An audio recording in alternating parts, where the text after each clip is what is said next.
Bisa terlihat ya Bapak Ibu peserta hari ini.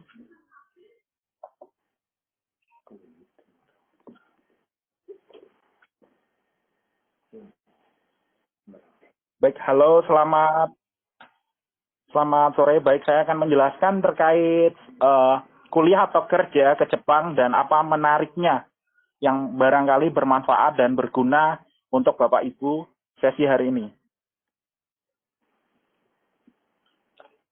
Saya akan menjelaskan singkat, nanti juga akan saya share terkait file presentasi hari ini juga. Kemudian juga ada buku panduan, pamflet yang beberapa beasiswa yang bisa Bapak Ibu apply atau peserta hari ini apply.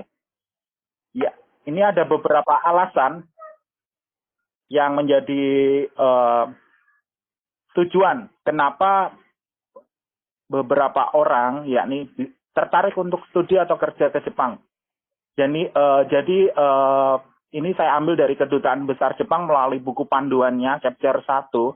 Jadi ada 53,1% mahasiswa yang sedang belajar di Jepang itu tertarik dengan kehidupan sosial di sana. Bagaimana masyarakatnya disiplin, menaati peraturan, kemudian bagaimana mereka bersosial, bagaimana keramahan mereka, dan beberapa yang lain. Nanti bisa kita kupas dan kita bisa tanya langsung ke Mas Sultan atau juga ke Mas Eko yang saat ini berada di sana.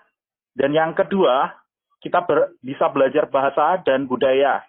Tadi juga saya jelaskan budaya disiplin, terus budaya tentang bagaimana menghargai, dan sekitar 46,4% mahasiswa asing di Jepang ingin mempelajari bahasa sekaligus budaya Jepang. Dan yang ketiga, tertarik pada pendidikan dan juga tertarik pada penelitian. Selanjutnya, baik. Untuk selanjutnya, ada 29,3% mahasiswa yang belajar di sana juga tertarik bekerja di bidang yang ada di Jepang juga. Ini juga resmi, maksudnya data ini saya ambil melalui dari Kedutaan Jepang. Kemudian juga ada bidang yang ingin dipelajari. Jadi selain kita belajar budaya, Jepang juga unggul ya di bidang sains, teknologi, teknik juga. Jadi ada berbagai bidang yang memang bagus ya, yang bisa dilirik juga. Selain kita bekerja, kita juga bisa, istilahnya di sana bisa part-time juga. Tapi jangan lupa untuk tetap belajar ya. Misalkan kalau dapat beasiswa, misalkan tiba-tiba ternyata lupa untuk kita lupa untuk belajar, ya. Misalkan bisa part-time. Kemudian beasiswa ya, ada beberapa beasiswa yakni yang bisa kita apply, salah satunya Monbuka Gakuso ataupun Max, dan ada juga beasiswa dari pemerintah daerah atau beasiswa dari foundation atau funding dari perusahaan. Seperti contohnya yang hari ini ada Mas Eko akan juga menyampaikan dari Nishimura juga. Kemudian bisa kita pelajari hari ini, saat ini ada beasiswa beberapa yang juga sudah bisa kita apply. Di antaranya adalah Gakubu untuk undergraduate atau S1, Kosen, dan Sensu. Ini bisa Bapak Ibu lihat atau peserta lihat di laman resminya Embassy Jepang yang ada di Indonesia. Berikut alamatnya kita bisa lihat, kita lihat di embassy/japan.co.jp. Nanti kita akan share juga di grup, dan kemudian juga ada beberapa beasiswa selain undergraduate atau juga College of Technology atau training. Nah, ada beasiswa seperti research, ada juga untuk research student U2U, university to university. Kemudian ada beberapa beasiswa lain seperti bukan hanya beasiswa untuk S2 atau S3, ada juga pelatihan untuk guru, teacher training. Jadi para Bapak Ibu guru diperkenankan untuk apply beasiswa untuk guru juga. Beasiswa untuk guru pada nantinya akan digunakan untuk memberikan bekal kepada Bapak Ibu guru terkait bagaimana mengajar, metode di Jepang seperti apa, kemudian teknologi, metode teaching yang akan bermanfaat nanti setelah Bapak Ibu menyerap ilmunya ketika ke sana untuk bisa diaplikasikan atau diimplementasikan ketika pulang ke Indonesia lagi. Jadi Bapak Ibu guru nanti kemudian bisa banyak dapat manfaat. Kalau untuk teacher training, klik di sini ya, Bapak Ibu atau peserta. Bapak Ibu peserta saudara-saudari bisa klik di teacher training di pojok sebelah ini, di sebelah kiri saya dari layar. Nanti ada websitenya. Selain itu juga ada untuk S2 research student atau undergraduate Gakubu atau ke College of Technology atau ke Training College Shenzhou. Atau nanti bisa juga lewat apply IM Indonesia Japan atau IM Japan yang sebelumnya Mas Sultan juga merupakan alumni. Beliau merupakan alumni dari IM Japan juga. Dan selain pastinya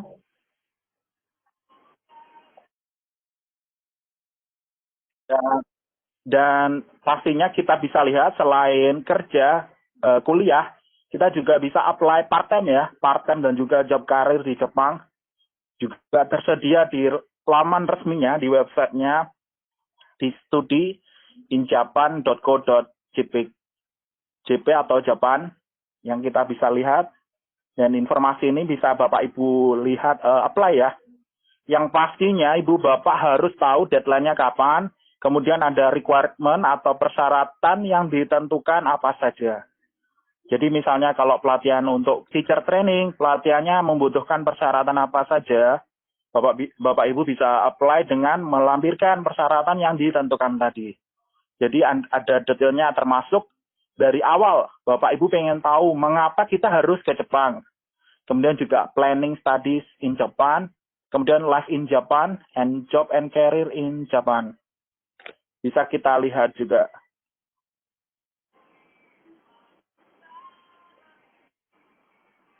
Selanjutnya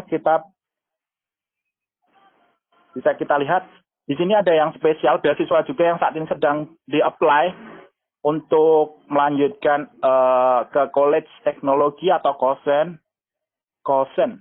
Jadi setelah lulus nanti dari kosen, kita bisa memilih untuk melanjutkan ke pendidikan tinggi atau mencari pekerjaan.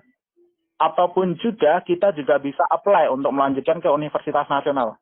Kalau istilahnya di sini adalah politeknik ya, Bapak Ibu. Jadi setelah lulus SMA atau SMK bisa melanjutkan melalui beasiswa kosen ini. Ini sekarang lagi dibuka. Jadi selain tadi kosen, terus ada 3 yang tadi adalah undergraduate tentang college teknologi, kemudian ada juga biasanya nanti ada juga terkait training, nanti akan untuk waktu-waktunya Bapak Ibu juga harus aktif melihat atau membuka juga. Kemudian, baik, ini ada buku modul yang untuk 2020-2021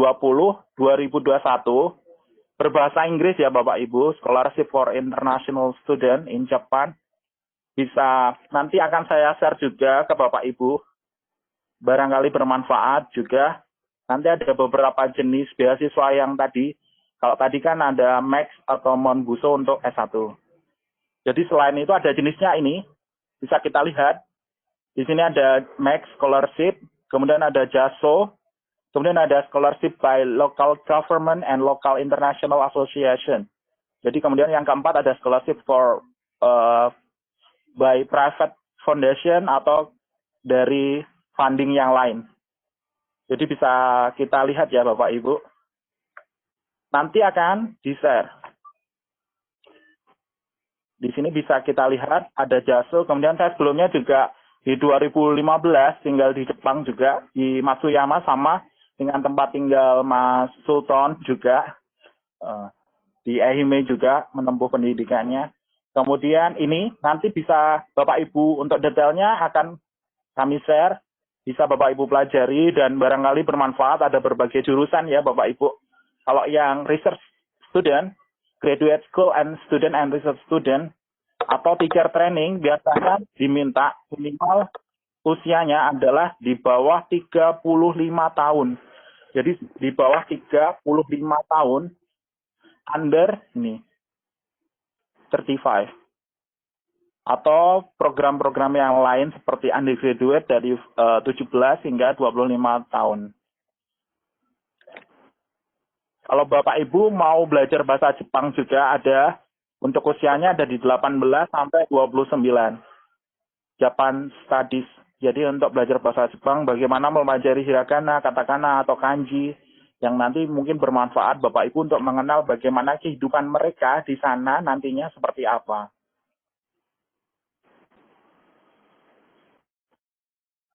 Kemudian ini tadi, ya, ini dari beberapa funding yang lain bisa kita lihat dari Hokkaido International Exchange and Corporation, terus ada dari kota Kitami, kemudian ada Iwate, terus ada kota Ohtawara, Shinjuku juga. Nanti akan kami share juga ke Bapak Ibu. Dan saya IM Japan itu angkatan 210, sedangkan sekarang udah 320 IM Japannya. Pulang tahun 2013 dan saya balik lagi ke Jepang tahun 2017 sampai sekarang. Saya sekarang kerja di perusahaan perkapalan di Imazo, Himabari Joseng, yang terkenalnya itu salah satu perusahaan ternama perkapalan di Jepang, bukan saja di Ehime ya. Terus di Ehime ini seperti yang dibilang sama Mas Ripto tadi, bahwasanya di Ehime ini selain provinsi yang terkenal sama kan setiap di Jepang itu setiap provinsi ada yang terkenal, provinsi apa ini terkenal dengan apa, provinsi apa terkenal dengan apa. Kalau Ehime jeruk, sedangkan Ehime itu di dalam Ehime ada yang namanya Imabarishi. Yang saya tinggalin sini itu adalah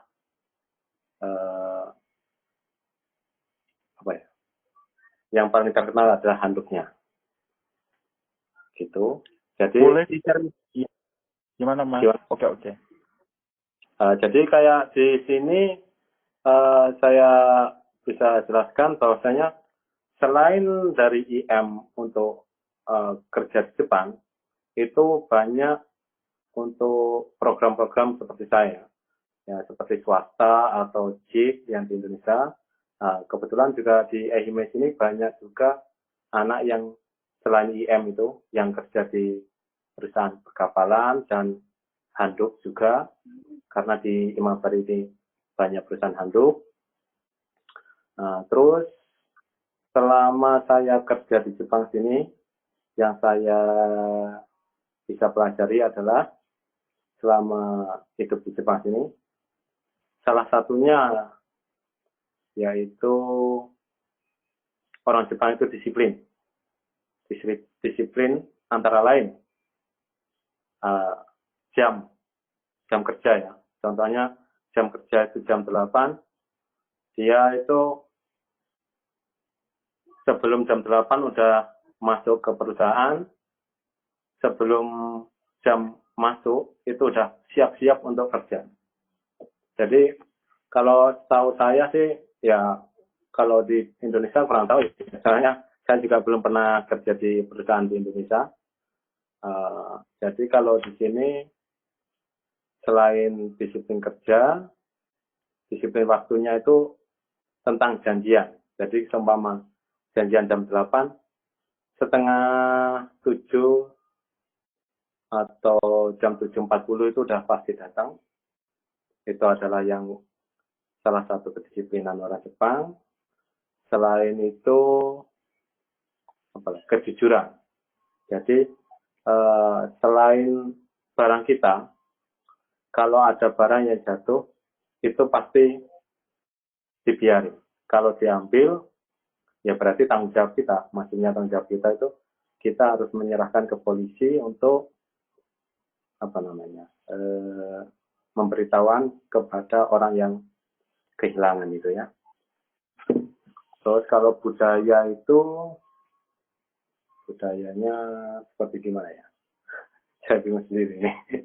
Soalnya saya belum pernah talkshow yang seperti ini ya. Untuk budaya orang Jepang itu setiap apa ya? Peraturan-peraturan itu pasti di apa namanya? Ditaati seperti jalan kendaraan atau jalan-jalan seperti trotoar. Kalau di Indonesia kan saya juga pernah hidup di Bali ya. Jadi kalau di trotoar itu seumpama macet gitu, naik mobil, motornya naik ke trotoar gitu. Itu termasuk budaya juga kan. Kalau di Jepang sini nggak ada yang namanya budaya naik motor sampai naik ke trotoar gitu kan. Menarik ya Mas berarti. Kalau di sini terus budaya naik sepeda. Kalau di sini anak kecil itu naik sepeda kebiasaannya itu pakai helm budayanya. Jadi untuk apa? Untuk menghindari bahwasanya seumpama ada kecelakaan atau jatuh itu ya kepala itu paling aman ya, paling apa itu, kepala itu kan paling fatal kalau seumpama cedera kan gitu. Salah satunya itu juga. Terus apa lagi? Sama boleh diceritakan nggak Mas Sultan, bagaimana awal mulanya Mas Sultan ketika apply IM Japan? Barangkali bisa membantu untuk teman-teman yang hari ini ingin juga kerja ke Jepang. Karena IM Jepang kan program di Snaker, Mas. Jadi gini, kalau apa namanya ikut program IM Japan, saya anjurkan untuk ikut pembelajaran bahasa dulu ya. Soalnya apa? Kalau sekarang ikut tes IM itu diwajibkan untuk menguasai kalimat, contohnya apa namanya, kosakata. Kalau kosakata itu kita bikin kalimat, kita hari ini kita pulang jam berapa gitu. Itu salah satu untuk soal di IM. Terus antara lain juga fisik, karena IM itu tesnya semi militer, jadi kayak lari, push up, sit up itu juga harus kita latih gitu. Karena apa? Kalau selain IM, setahu saya itu kayak teman-teman saya itu cuman bahasa aja sih gitu. Tapi bedanya IM, kalau kita bisa ikut tes lulus itu biaya free kalau IM. Jadi kalau ikut IM itu biaya free. Seumpama ada teman Anda yang ikut IM kok sampai dapat habis biaya yang mahal, itu berarti tergantung teman Anda itu waktu pendidikan itu biaya hidupnya itu boros atau nggak boros gitu. Kalau pengalaman saya itu dulu ikut IM itu biaya cuma 10 juta ya, itu untuk biaya sendiri. Tapi kalau luar IM, itu biaya swasta, itu teman saya ada yang pernah sharing-sharing sama saya itu minimal 35 ya, kalau swasta. Itu. Tapi swasta 35 juta ya, Mas? Tapi itu 35 juta itu dari awal. Gimana? Boleh diceritakan bahwa 10 juta itu dari awal kita apply hingga berangkat ke sana, Mas? Atau nanti ada lagi apa yang harus dikeluarkan? Pengalaman saya itu 10 juta itu untuk saya ikut tes dari Jember ke Surabaya, biaya, terus biaya check up, terus setelah tes 1 minggu itu kan pertama IM itu tes 1 minggu dulu antara fisik, terus bahasa, terus matematika juga ada ya. Jadi pengalaman saya itu sebenarnya sih tes IM itu nggak terlalu sulit, cuma formalitas saja. Cuma formalitas untuk mengetes apa? Salah satu mental kita, fisik kita gitu. Jadi salah satunya kenapa biasanya banyak yang tanya kenapa ikut IM kok harus tes ikut fisik lari, ikut sit up gitu kan. Ya saya bisa jawab kenapa? Karena di Jepang itu beda sama Indonesia. Maksudnya beda itu gimana? Seperti iklim, ya kan? Cuaca itu kan. Kalau di Indonesia kan cuma ada apa itu? Kemarau sama musim penghujan. Sedangkan di Jepang itu ada 4 musim. Kalau sekarang udah mau masuk musim panas, setelah musim panas musim gugur, musim dingin, dan musim semi. Nah, fisik itu manfaatnya untuk menghadapi antara lain musim panas sama musim apa namanya dingin. Gitu. Karena kalau badan kita nggak fit, kalau apa namanya pas tes itu kelihatan bahwasanya ada penyakit, tapi kok diberangkatkan ke Jepang, seumpama itu dipaksakan ya, itu banyak kemungkinan pas musim panas atau musim dingin itu pasti sakit anaknya itu. Karena apa? Di sini itu panasnya ekstrim ya. Kalau di Indonesia, walaupun panas seperti apa, kita berteduh di tempat yang seperti di bawah pohon atau di rumah itu udah suhunya udah menurun ya. Tapi kalau di Jepang sini, kalau udah musim panas, itu walaupun pergi kemana aja tetap panas, kecuali di tempat yang ber-AC. Nah gitu ya. Nah, terus di sini itu pengalaman saya, apa namanya, kesan pertama sama orang Jepang. Jadi pertama saya masuk ke Jepang, itu yang dilihat dari kita itu, orang Jepang itu, pertama kali kesannya itu gimana? Kalau pertama kali itu kesan kita udah jelek, sampai kapanpun orang Jepang itu pasti nggak suka sama kita. Gitu. Tapi kalau dari pertama kali kita udah kesannya baik, itu apa namanya, ke belakangnya kita pasti akan baik sama orang Jepang itu. Dan memang sih kalau orang Jepang itu apa ya namanya itu,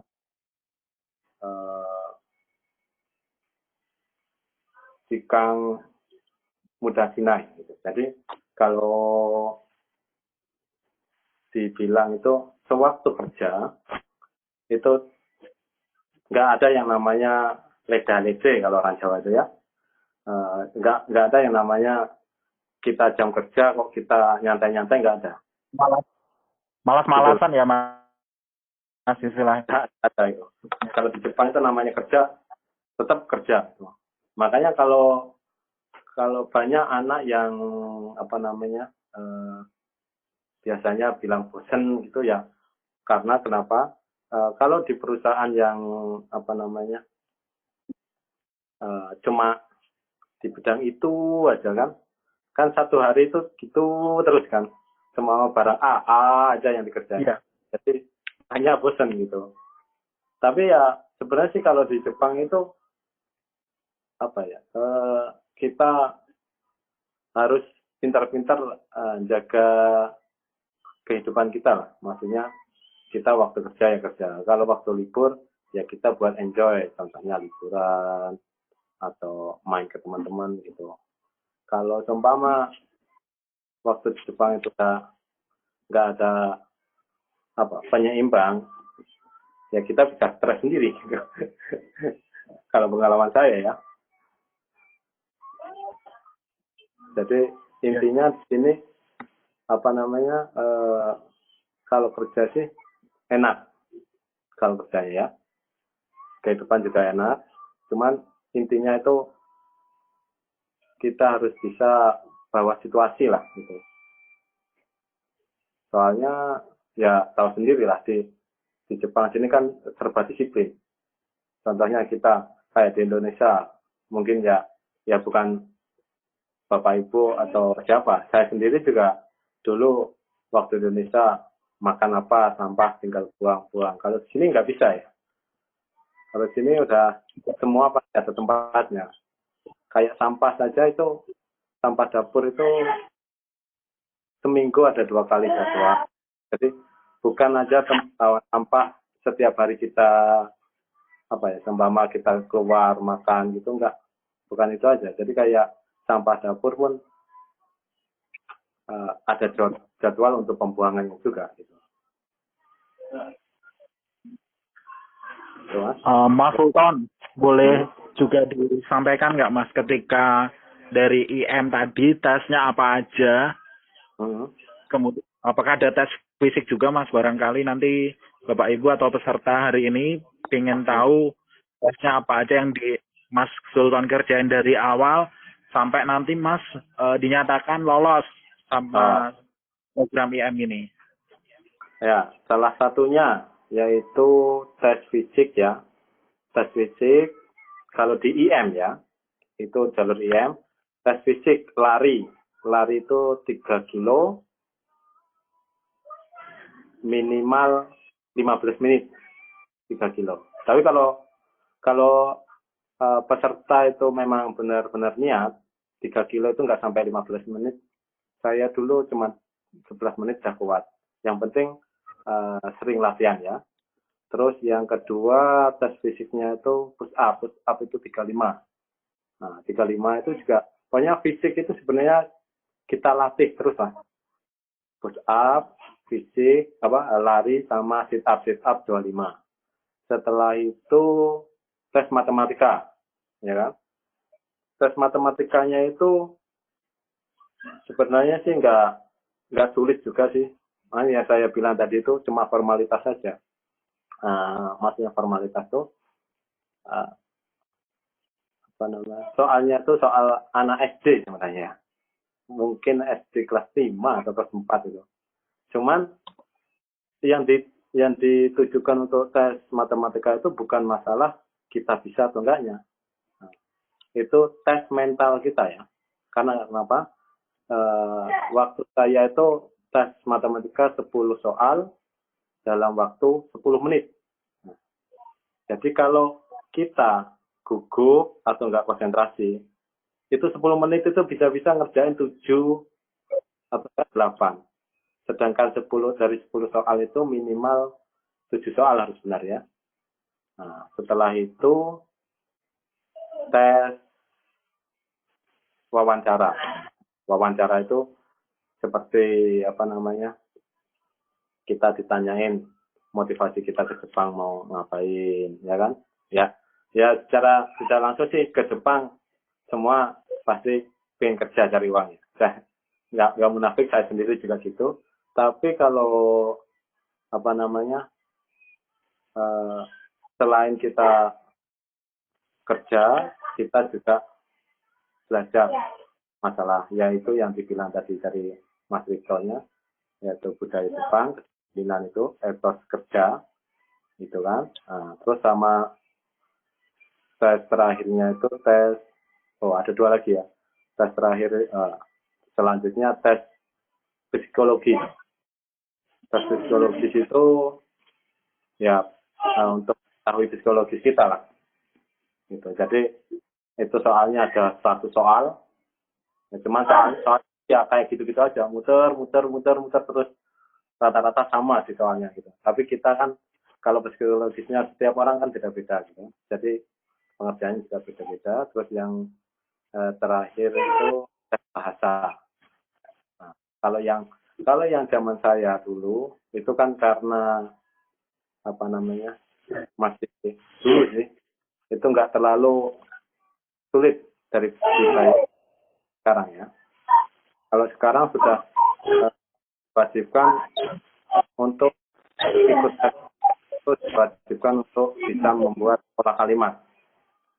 Yang dimaksud pola kalimat itu yang saya tadi bilang, semama hari ini saya pulang jam 5.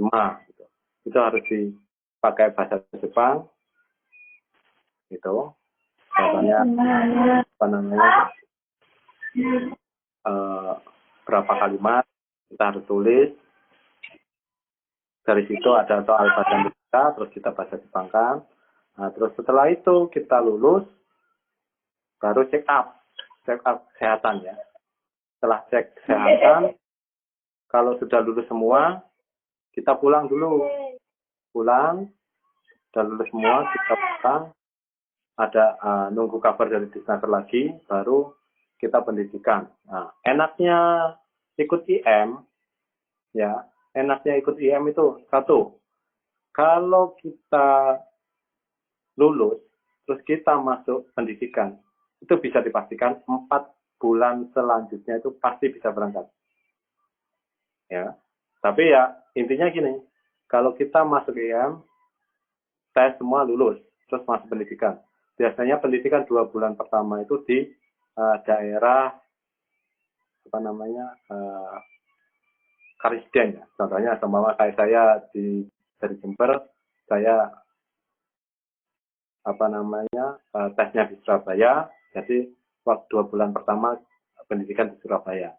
Setelah di Surabaya itu, kalau di pendidikan di Surabaya itu juga masih ada kesempatan, bukan kesempatan sih, ada apa itu, masih potensi untuk dipulangkan, maksudnya dipulangkan karena kita tidak diikuti pendidikannya, tidak di pelajaran setiap hari. Jadi intinya kalau waktu pendidikan itu nggak usah yang namanya kalau orang Jawa itu neko-neko ya. Jadi contohnya mikir masalah cewek atau mikir masalah keluarga atau enak-enak ngerjain PR terus telepon-teleponan gitu kan. Soalnya kalau pendidikan itu sebenarnya selain kita dididik untuk belajar bahasa Jepang, itu dididik untuk disiplin. Masalahnya apa? Kalau anak itu kedisiplinnya kurang, itu berangkat ke Jepang itu pasti bingung dia. Maksudnya bingung, kenapa di Jepang ini kok ini serba diatur, ini serba diatur. Makanya itu sebelum ke Jepang itu harus dididik untuk kedisiplinannya itu ya. Nah, setelah 2 bulan di Surabaya saya lulus, terus berangkat lagi ke Cefes Bekasi. Nah, kalau di Cefes Bekasi itu, walaupun anaknya goblok, tapi kalau udah dikategorikan udah diberangkatkan ke Cefes di pusat, pendidikan pusat, itu yang penting kita nurut, terus disiplin. Maksudnya nurut disiplin, kita disuruh ngerjain PR, kita kerjain walaupun sampai pagi ya. Pengalaman saya itu dulu waktu pendidikan itu tidur jam 3 itu tiap hari itu, untuk perjuangan ke Jepang ya. Tapi alhamdulillah walaupun bahasa pas-pasan bisa berangkat, dan itulah setelah kita berangkat ke Jepang, nah itu tergantung anaknya masing-masing ya, masalah bahasa kita ya. Contohnya gini, anak itu waktu pendidikan di Indonesia selama 4 bulan itu anaknya pintar. Tapi waktu datang ke Jepang, itu belum tentu anaknya bisa pintar ya, masalah bahasa. Kenapa? Kalau di Jepang itu bahasa sehari-hari itu beda sama bahasa yang kita pelajari. Kalau kita pelajari itu emang bahasa formal, bahasa pembelajaran ya gitu. Tapi kalau kita masuk ke namanya Gemba itu di lapangan, itu setiap daerah beda-beda. Kalau bahasa Indonesia itu bahasa daerah lah gitu ya. Setiap daerah itu bahasanya agak bahasa Jepangnya itu beda-beda. Nah, setelah itu yang saya bilang kenapa kita ke Jepang kok tergantung anaknya masing-masing. Kalau anaknya itu tidak agresif, maksudnya itu waktu kerja dia cuma disuruh atasan kerjaan ini, ya gitu aja, nggak pernah sama tanya ini gimana, ya dia emang kalau dari atasan bilang pasti ngerti, tapi nggak bisa bahasa Jepang gitu. Saya pengalaman bukan hanya saya itu dulu juga pernah kerja di Bali, kerja di perusahaan Jepang yang di Bali ya, jadi guide penerjemah.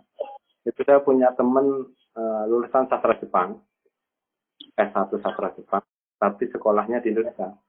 Memang tes tes level bahasa Jepangnya dia lebih tinggi daripada saya gitu ya. Terus terang. Saya kalau dibilang levelnya itu masih belum terlalu tinggi ya gitu. Cuman kalau tes sampai sekarang itu masih lulus N4 ya.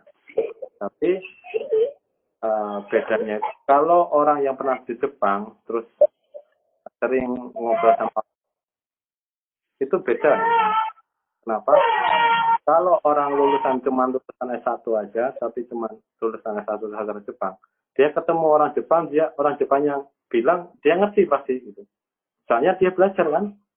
Gitu. Tapi untuk ngobrolnya itu bingung dia. Mau jawab gimana? Bingung gitu. Itulah yang nama karakter setiap orang masing-masing ya gitu. Jadi intinya ikut IM itu salah satunya kita fisik harus kita persiapkan antara tari terus sit up. Nah terus kalau masalah bahasa itu saya anjurkan untuk ikut LPK yang dinamakan LPK itu adalah lembaga pelatihan kerja ya. Coba kalau seumpama nggak tahu di mana LPK, Anda datang aja ke Disnaker kota Anda masing-masing.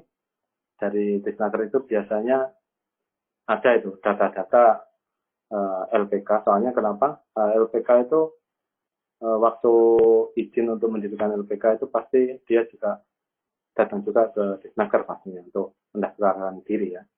Itu salah satunya itu. Ya, itu aja sih. Mas, Mas Sultan boleh diceritakan juga nggak Mas saat ini setelah dari IM tadi, Mas Sultan lebih fokus di perusahaan apa, maksudnya di bidang apa gitu Mas? Kan sekarang di perkapalan, pegang apa, dari setelah IM-nya pegang apa, kemudian pindah ke Imabari, perusahaan perkapalan ini pegang apa Mas?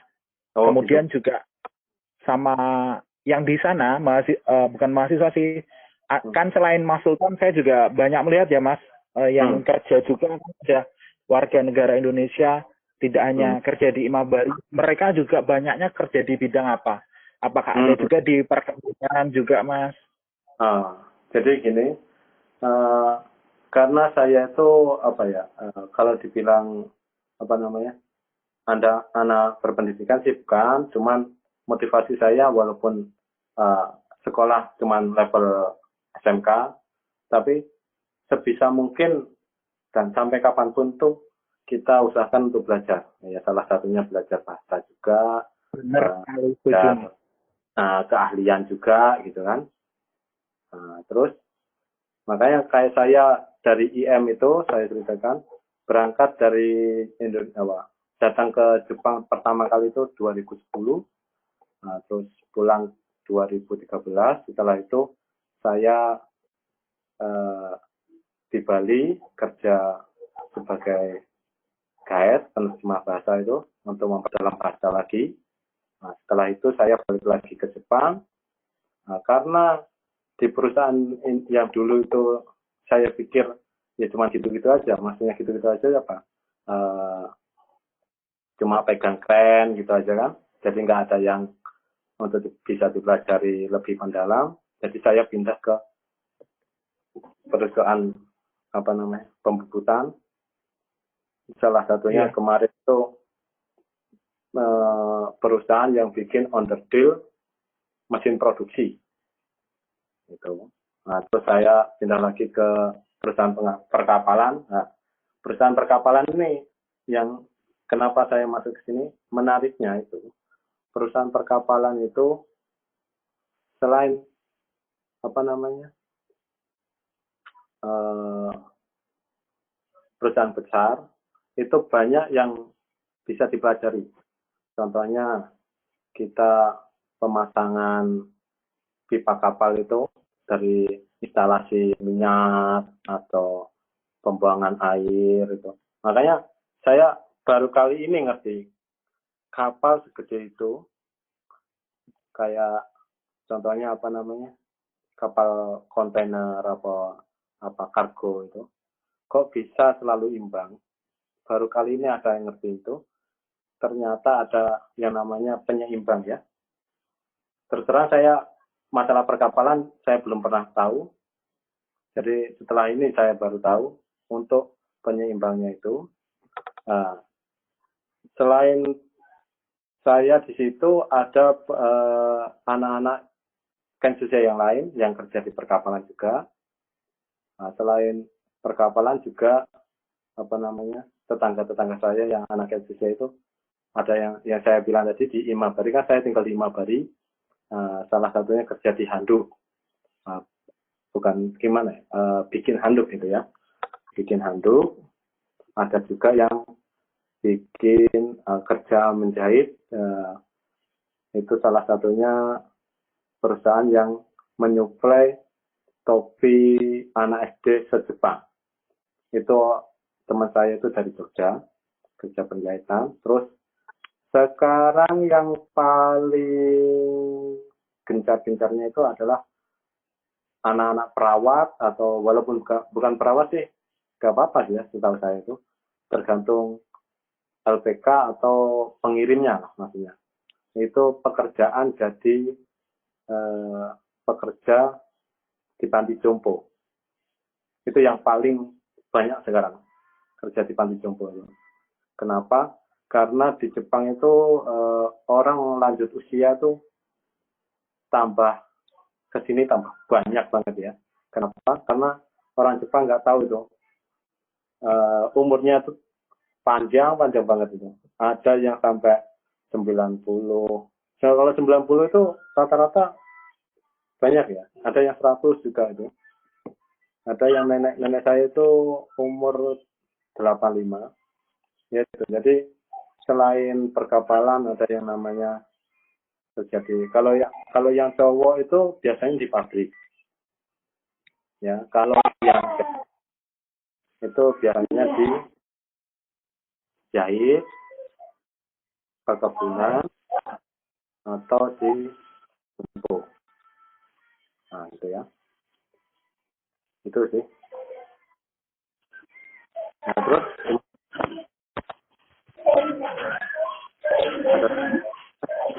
Halo Mas, ya. ya.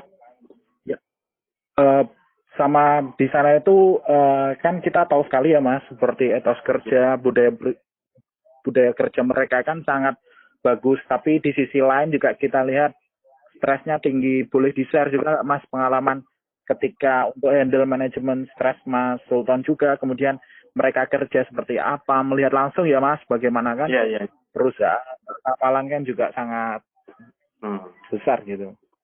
Ya, jadi kalau masalah stres itu ya semua sih, bukan di Jepang saja ya, di Indonesia itu banyak.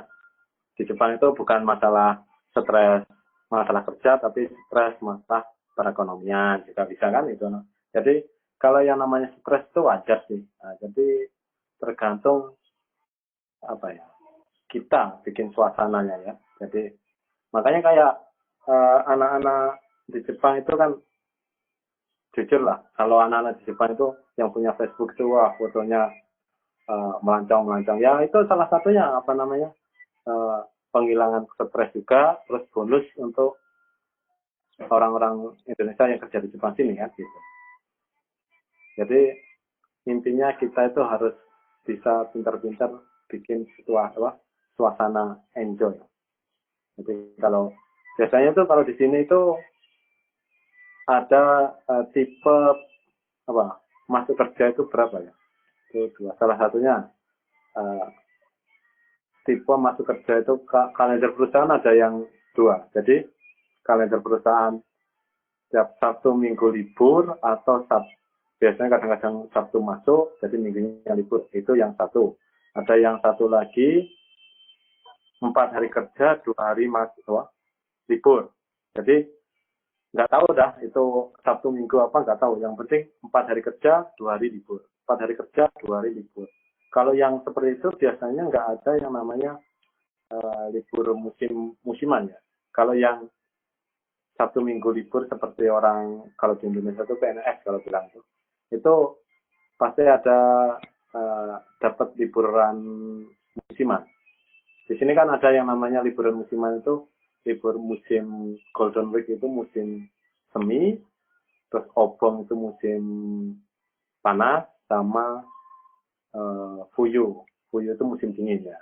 Itu pasti ada itu kalau yang libur Sabtu Minggu biasanya. Tapi kalau yang seperti yang saya bilang Kaiko itu yang kerja di Kementerian Jumbo atau yang di perusahaan tapi perusahaan yang ngasih peraturan perusahaan 4 hari kerja 2 kali libur itu nggak ada ya biasanya itu. Cuman gajinya beda ya. Jadi di sini kayak gaji itu sesuai kerja kita. Makanya kalau kita kerjanya semakin banyak ya semakin banyak gajinya. Itu. Terus Kalau kita jalan-jalannya itu ya. ada lembur juga nggak Mas saat ini? Misalnya kayak program lemburnya kan kita bisa lihat juga. Kalau lembur itu biasanya ya di Jepang itu makanya ya di Jepang itu kenapa ada yang namanya baito itu bahasa Jepang ya, kalau bahasa Indonesia itu kerja sampingan. Kenapa ada kerja sampingan itu karena pekerjaan lebih banyak daripada pekerja. Beda sama di Indonesia. Di Indonesia kan kita maaf ya bukannya apa, kalau di Indonesia kan pekerja sama pekerjaan itu lebih banyak bekerja. Bisa-bisa banyak kan teman-teman saya juga lulus kuliah atau apa itu masih susah cari pekerjaan. Karena ya itu pekerja lebih banyak daripada pekerjaan. Tapi kalau di Jepang itu pekerjaan lebih banyak daripada pekerja. Kebalikannya. Makanya itu kayak lembur juga banyak. Itu di sini kalau cuman sekarang itu untuk lembur itu dibatasi ya, karena perusahaan negara Jepang ya itu untuk membatasi tingkat stres orang. Kalau orang Indonesia sih mungkin kayak saya pengalaman sih lembur sampai 100 160 itu biasa-biasa saja. Soalnya ya tahu sendiri kan kalau orang Indonesia kalau orang Jawa ya, simbol orang Jawa kan mumpung onok gitu kan, selagi ada kita kerjakan gitu. Tapi kalau orang Jepang itu modelnya tuh fisik juga kayak mental gitu. Jadi kalau dia terlalu banyak kerja, kebanyakan itu, makanya waktu saya dulu banyak lembur itu ya, saya sih biasa aja. Orang Jepangnya itu pasti didatengin, perusahaan datengin yang namanya dokter untuk meriksa orang Jepang itu.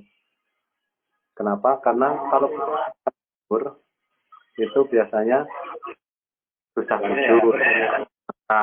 Itu salah satunya tingkat stresnya orang Jepang. Tapi kalau orang Indonesia, makanya di Jepang sini orang Indonesia itu paling senengin sama orang Jepang. Salah satunya kerjanya giat, ya kan?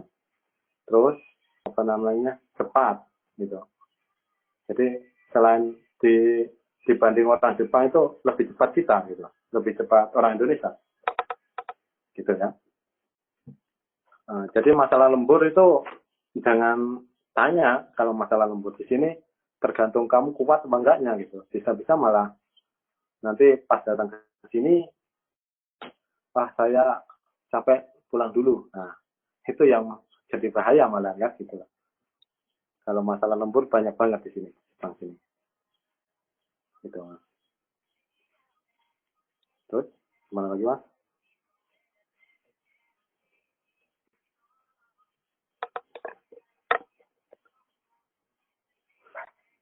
Halo Mas,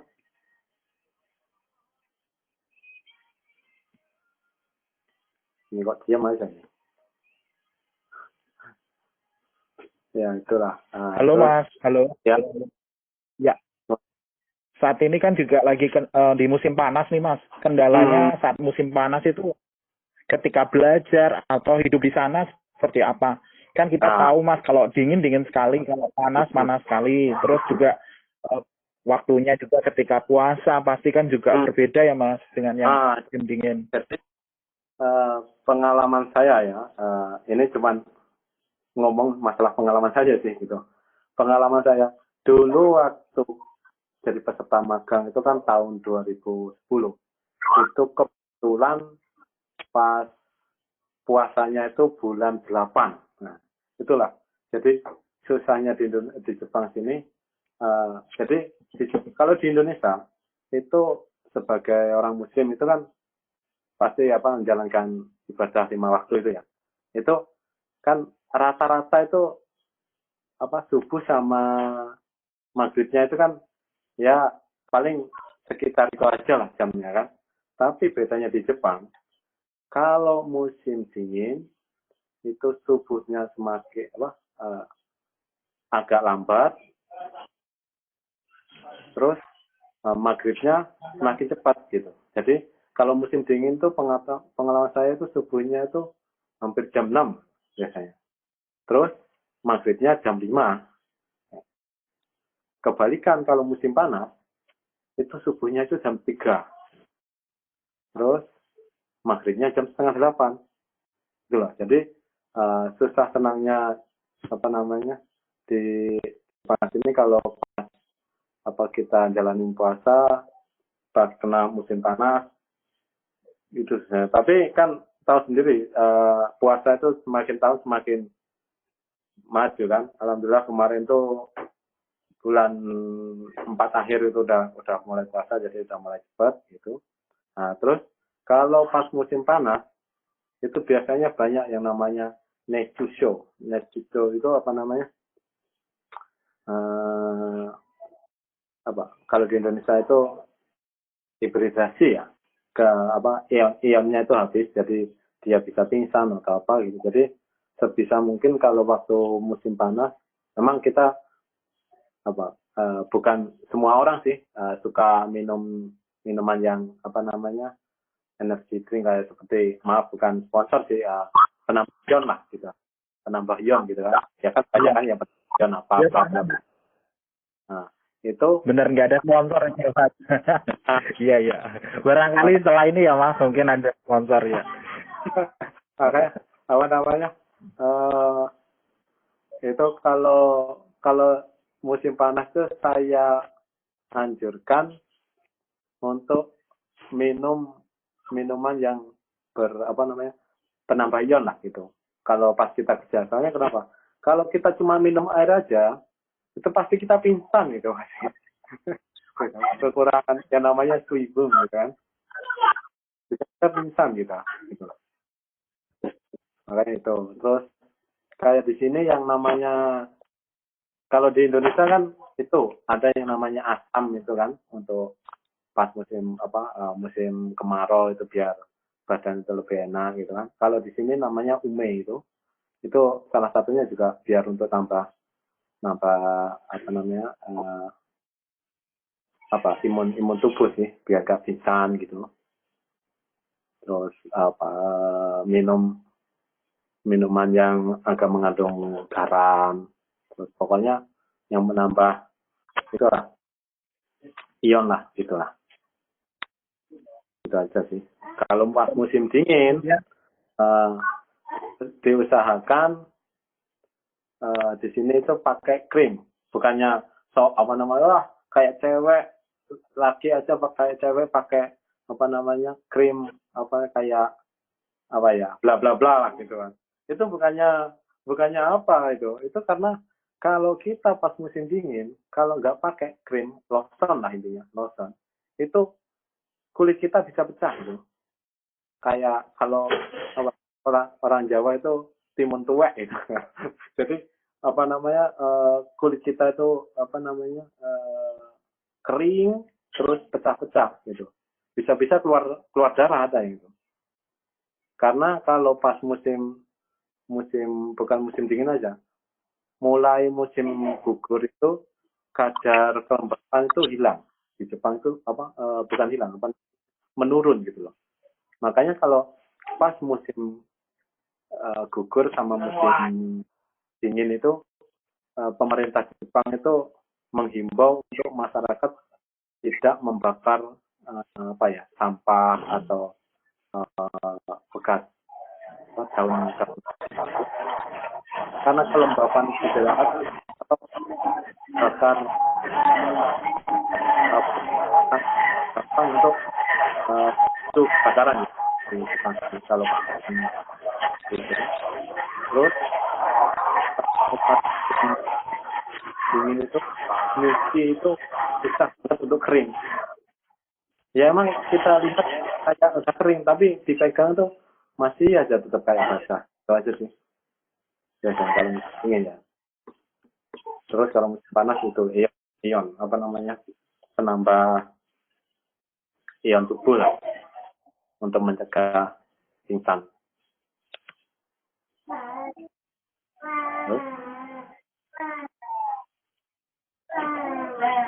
Ada lagi? Oh? Halo, Mas. Halo Mas, boleh diberikan informasi yang lain nggak Mas? Misalnya ketika kita di sana skill-skill apa aja sih, kan selain skill belajar kita perlu juga adaptasi diri ya tentang misalnya kehidupan di sana nanti, kemudian juga kita juga perlu manajemen duit ya Mas. Bukan dikira setelah tinggal di luar negeri atau sekolah atau tinggal kita otomatis jadi kaya atau jadi raja ya Mas. Itu kadang orang di desa atau kadang di rumah itu mengiranya seperti itu. Otomatis ketika kita saat ini sedang di mana? Sedang berada di luar negeri ataupun kita berada di luar Indonesia untuk studi ataupun belajar. Mereka mengira bahwasannya kita ini otomatis sudah seperti dewa atau raja ya, yang misalnya banyak duit atau apalah. Padahal sepertinya anggapan seperti itu tuh salah juga gitu. Salah juga. Boleh dibantu Mas Sultan pengalamannya bagaimana manajemen duit. Boleh juga belajar dari istrinya ya Mas. Gimana? Atau istrinya atau boleh juga. Ya. Jadi gini, kalau prinsip saya itu kalau kita ke Jepang sih memang tujuannya untuk kerja. Tapi jangan sampai kita cuma pikirannya kerja. Kenapa? Kalau kita cuma kerja, emang kita pulang ke Indonesia itu banyak duit sih gitu loh. Tapi kalau cuma gitu aja, duit itu lama-kelamaan habis gitu. Tapi kalau prinsip saya enggak. Emang kita kerja, tapi prinsip saya itu cari ilmu. Kenapa? Semakin banyak ilmu kita, itu cari uang gampang gitu loh. Tapi kalau kita cuma cari duit aja, nggak sama cari ilmu, itu lama-kelamaan uang habis, kita juga nggak dapat apa-apa. Tapi kalau sewaktu kita ke Jepang, oke lah kita kerja. Tapi selain kerja kita harus cari keahlian. Contohnya kita pulang kerja pas hari Minggu atau hari Sabtu kan kalau di Jepang sini biasanya ada yang kayak anak peserta magang itu belajar bahasa Jepang. Kalau di Indonesia itu kayak di kantor desa gitu. Itu biasanya ada itu pembelajaran bahasa Jepang gratis yang gurunya itu langsung orang Jepang asli. Dari situlah kita belajar bahasa Jepang. Jadi selain kita bekerja, kita harus belajar masalah pendidikan, bahasa juga kita mau berdalam, terus masalah belajar pekerjaan juga gitu kan. Soalnya kalau kita cuman cari duit aja yang saya bilang tadi kan, uang habis. Tapi alhamdulillah kayak pengalaman saya belajar bahasa Jepang, terus pulang, uang ya diinvestasi ke barang-barang yang lain biar bisa memutar. Terus saya memperdalam lagi bahasa Jepang ke Bali. Jadi saya kerja di Bali jadi penerjemah. Selain jadi penerjemah, belajar juga bahasa Jepang. Karena bahasa Jepang itu apa ya? Luas gitu loh. Jadi kayak contohnya apa namanya? Kanji itu kan. Bahasa Jepang itu namanya kanji kan, ada yang hiragana, katakana, kanji kan. Kalau hiragana sama katakana itu dari bentuknya itu udah kita bisa baca ini A, I, U. Itu udah bisa. Kalau walaupun jadiin satu tetap aja bisa bacanya kayak gitu. Tapi kalau yang namanya kanji itu seumpama kanji satu itu oki kan. Oki itu bahasa Indonesia besar. Terus ini ada namanya hito. Hito itu kalau bahasa Indonesianya orang gitu. Nah, kalau dijadiin satu itu jadinya itu bacanya bukan oki hito bukan, tapi otona. Tapi artinya tetap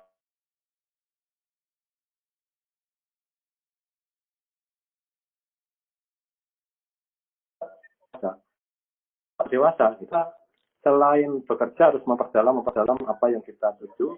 Ya, alhamdulillah setelah kerja di Bali, terus bisa memperdalam bahasa Jepang lagi, terus saya bisa balik lagi ke Jepang.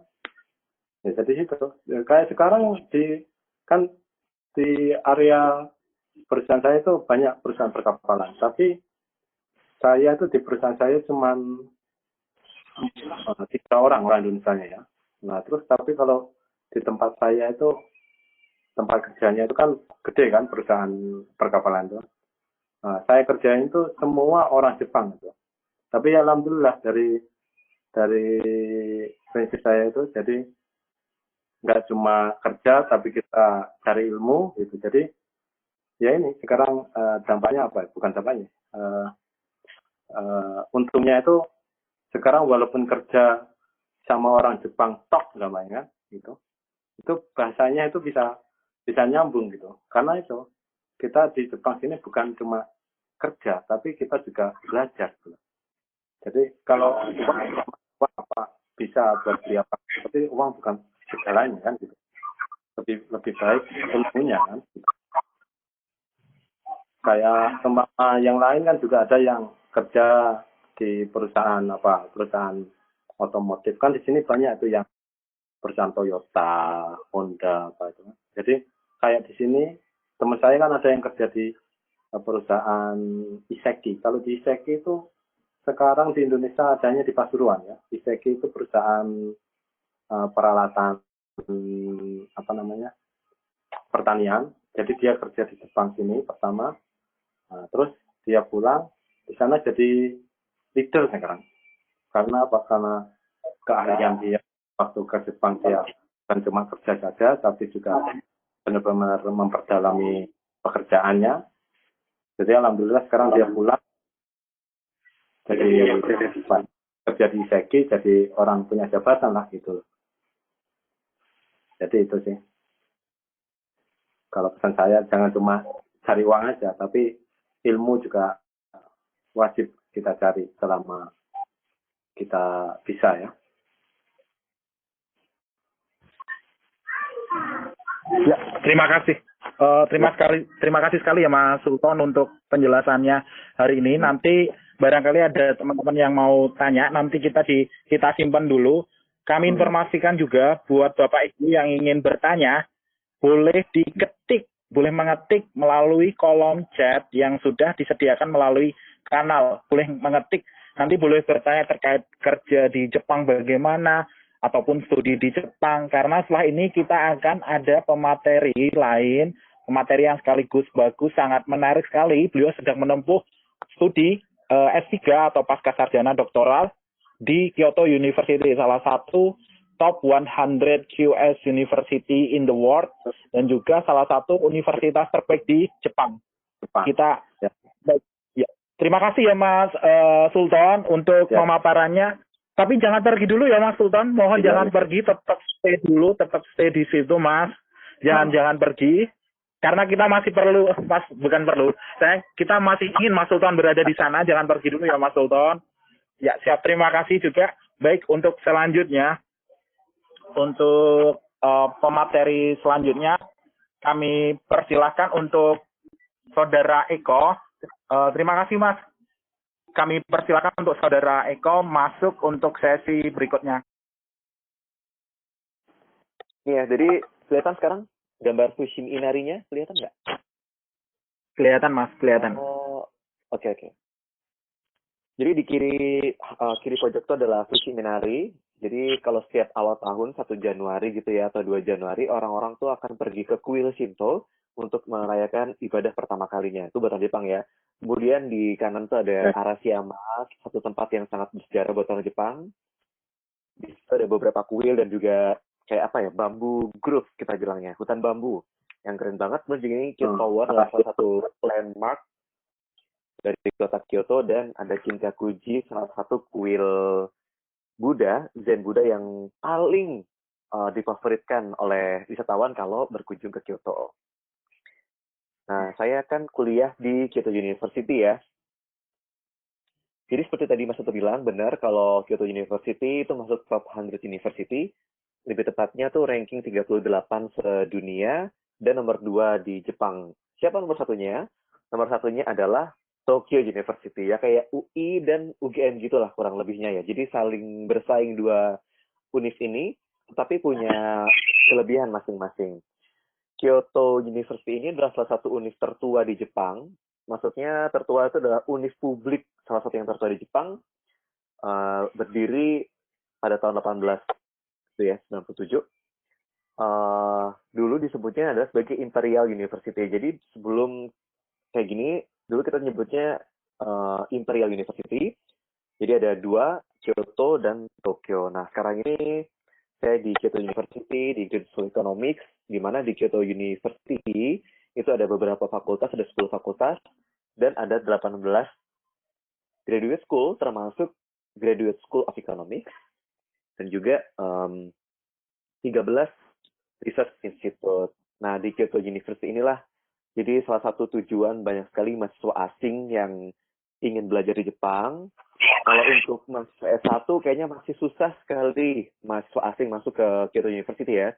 Kayaknya sangat kecil jumlahnya. Karena apa? Karena di Kyoto University ini masih jarang sekali ada program internasional atau kelas internasional. Dibandingkan univ lain seperti Osaka University, kemudian Nagoya atau Tohoku, atau yang swasta seperti Waseda, buat yang ngikutin Jerome Pauline. Nah, dia kuliah di Waseda, itu cukup banyak program-program internasionalnya. Tapi di Kyoto ini, mereka masih fokus untuk membuat program internasional untuk mahasiswa master dan doktoral saja. Jadi kalau yang sekarang sedang S1 dan kepikiran buat masuk atau melanjutkan kuliah master atau doktoral di Kyoto, kesempatannya sangat terbuka lebar. Ada ekonomi, ada pertanian, ada kedokteran, hukum gitu. Jadi bisa dicek di websitenya nanti, googling aja Kyoto University, pasti akan muncul di paling atas hasil risetnya. Belajar di Jepang, apa sih yang membedakan belajar di Indonesia dan belajar di Jepang? Yang paling utama tuh di Jepang itu apa ya? Penghormatan terhadap guru itu sangat besar sekali. Mas, mohon maaf, boleh nyela sebentar, mohon maaf. Slide-nya Mas, ada yang request slide-nya sambil ini sudah masuk ke slide atau belum jenengan? Udah, nggak kelihatan ya? Belum bergerak. Sebentar aneh. Saya coba lagi deh.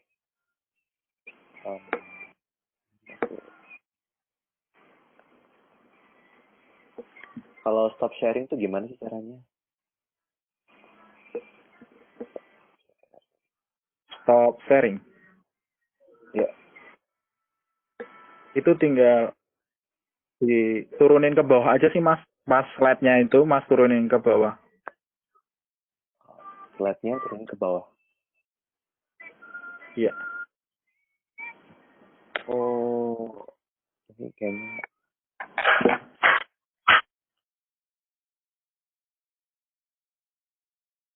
Ini maaf ya, saya Kayaknya saya nggak pernah pakai Google Meet, jadi saya Ya, baru. Iya. Gimana? Bisa? Nggak? ini nih, coba ini saya ulang lagi ya. Screen, Iya, silakan. meja aja deh. Nah,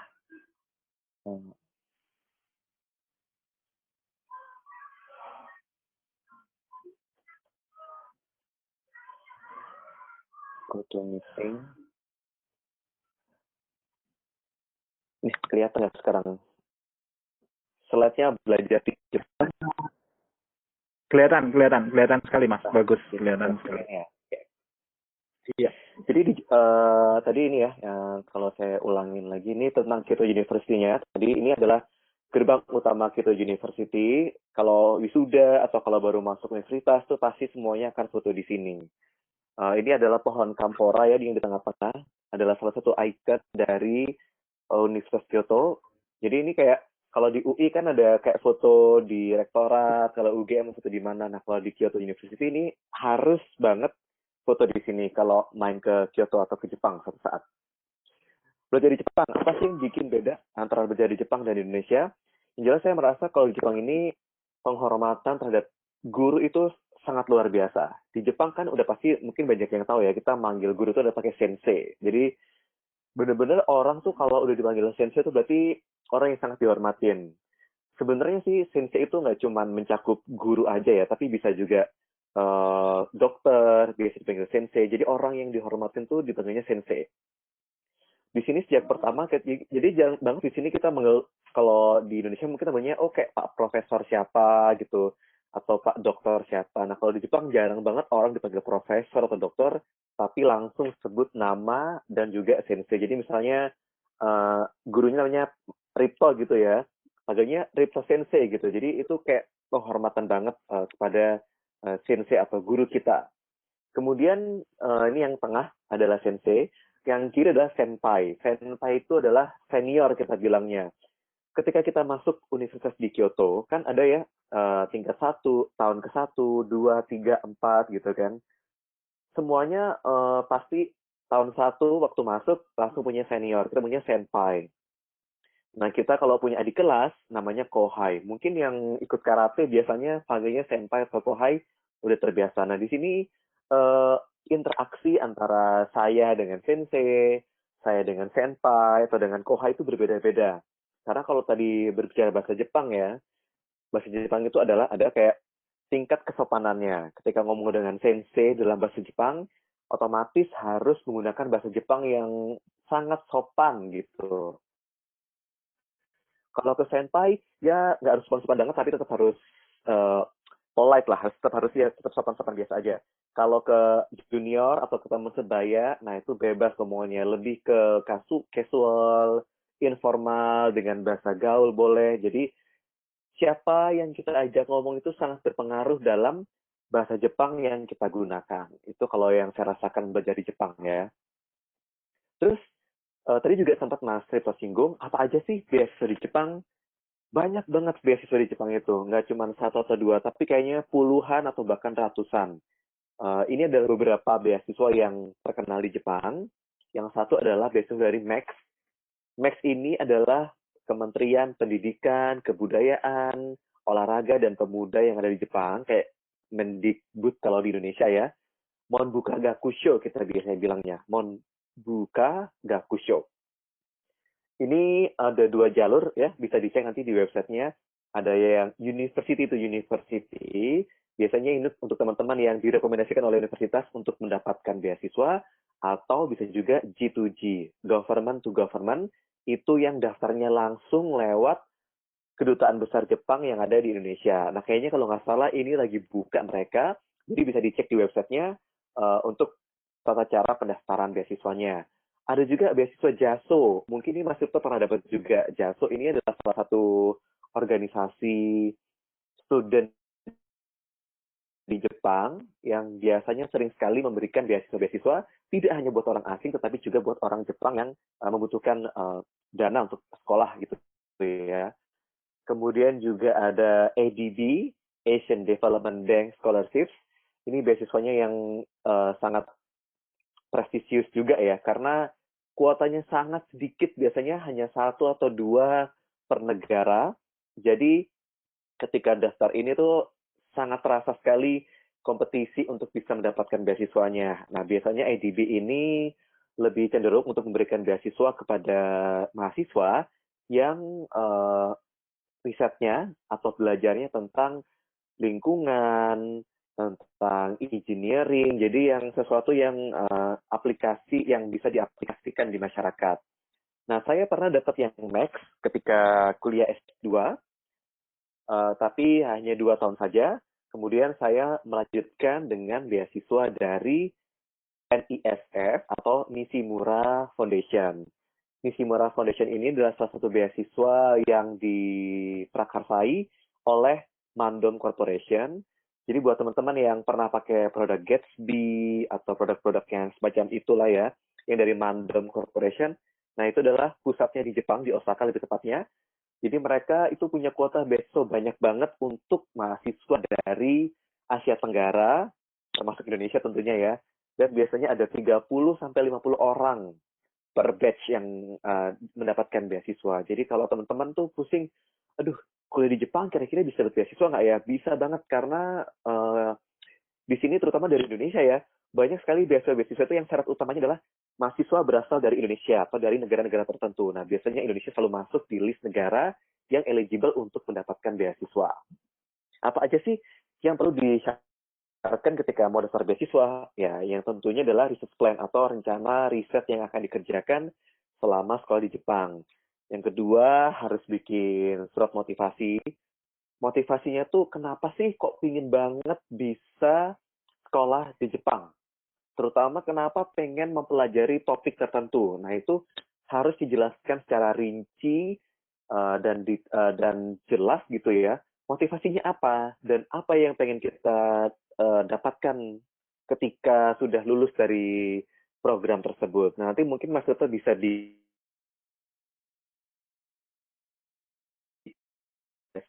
lain kali kita topik lain. Kemudian juga bahasa Inggris penting ya.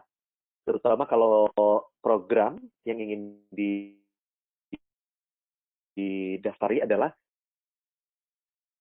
program internasional berbahasa Inggris, atau juga boleh kemampuan berbahasa Jepang. Nah, buat kasus saya, karena saya masuk di program internasional, jadi saya nggak diwajibkan untuk bisa bahasa Jepang. Jadi saya cukup pakai TOEFL atau IELTS ketika mendaftar sekolah, dan ya udah lolos aja gitu. Kemudian paling penting adalah wawancara beasiswanya gitu. Ketika wawancara beasiswa, mungkin yang paling banyak ditanya adalah alasan kenapa sekolah di situ, kenapa ingin riset tentang ini gitu, dan harapan apa yang ingin kamu lakukan ketika udah lulus, ya hal-hal standar yang seperti itulah gitu yang bisa dikerjakan. Kalau pakai Max Scholarship ya, Monbuka Gakusho, biasanya nanti tesnya ada bahasa Inggris, bahasa Jepang, dan wawancaranya boleh bahasa Inggris dan juga boleh bahasa Jepang, jadi nggak ada masalah. Kalau saya nggak salah ya, biasanya untuk Monbuka Gakusho atau Max Scholarship ini, dia punya kuota 30 orang setiap tahunnya untuk program S2 dan S3 dari sekitar 3.000-an yang daftar. Jadi kesempatannya adalah 1:100 ya. Setiap 100 orang hanya 1 yang bisa lolos. Jadi harus dipersiapkan dengan baik ketika ingin mendaftar beasiswa Monbuka Gakusho. Nah, terus kalau nggak bisa bahasa Jepang gimana nih, Mas gitu? Ya harus belajar bahasa Jepang ya.